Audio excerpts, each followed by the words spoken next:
Hi అండి, అందరికీ నమస్కారం. Welcome to my YouTube channel. ఈ వీడియోలో మనం ఏపీలో ఏప్రిల్ 4వ వారంలో ఎన్నికలు, ఉద్యోగులు మరియు పెన్షనర్లకు ఐఆర్పై ఆశలు వదులుకున్నట్లయినా పెండింగ్ బకాయిల కోసం ఎదురుచూపులు చూస్తున్న వారి పరిస్థితి ఏంటి, ఆ వివరాలు ఏంటో తెలుసుకుందాం అండి. ముందుగా వీడియోని అయితే ఒక లైక్ చేయండి.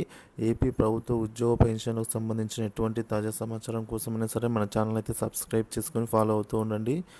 ఇక ఆలస్యం చేయకుండా మనమైతే వివరాల్లోకి వెళ్ళిపోదాం. వచ్చే గురు లేదా శుక్రవారాల్లో ఎన్నికల షెడ్యూల్.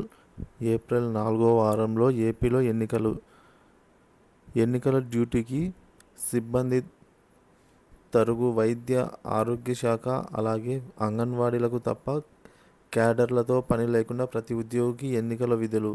టీచర్లందరికీ ఎన్నికల విధులండి. అంగన్వాడీలను అత్యవసరమైతే వాడతారు. ఐఆర్ ఆశలు విసిరి బకాయిల చెల్లింపులకు ఎదురు చూపులు చూడటమే. షెడ్యూల్ వచ్చేస్తుంది కనుక ప్రస్తుతం ప్రభుత్వం నుంచి ఏమీ ఆశించే పరిస్థితి లేనట్టే. మార్చి నెల బిల్లులో ఈడబ్ల్యూఎఫ్ మినహాయింపు చేయాలి. అలాగే పిఎఫ్ చందా మొత్తం తగ్గించు లేదా పెంచుకోవచ్చు కూడా. ఇక మార్చి నెల బిల్లుకు 2024 సంవత్సరంలో బిల్ నెంబర్స్ అయితే వస్తుంది. ఇక 2024-25 ఫైనాన్షియల్కు ఐటీ డిడక్షన్ను ప్రారంభించుటకు 2023-24కు ఎంత ఐటీ చెల్లించారో ఆ సొమ్ముకు 15% యాడ్ చేయగా వచ్చిన మొత్తంను 12 చేత భాగించగా వచ్చిన సొమ్ము దగ్గర 100కి రౌండ్ ఫిగర్ చేసి టీడీఎస్గా అయితే మార్చి 2024 నుంచి జనవరి 2025 వరకు మినహాయింపు విధిగా అయితే డీడీఓలు చేయాలి.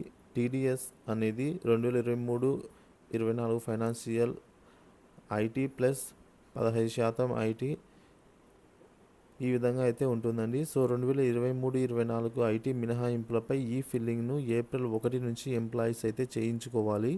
టీడీఎస్ చేయటం వరకే అండి డీడీఓల బాధ్యత.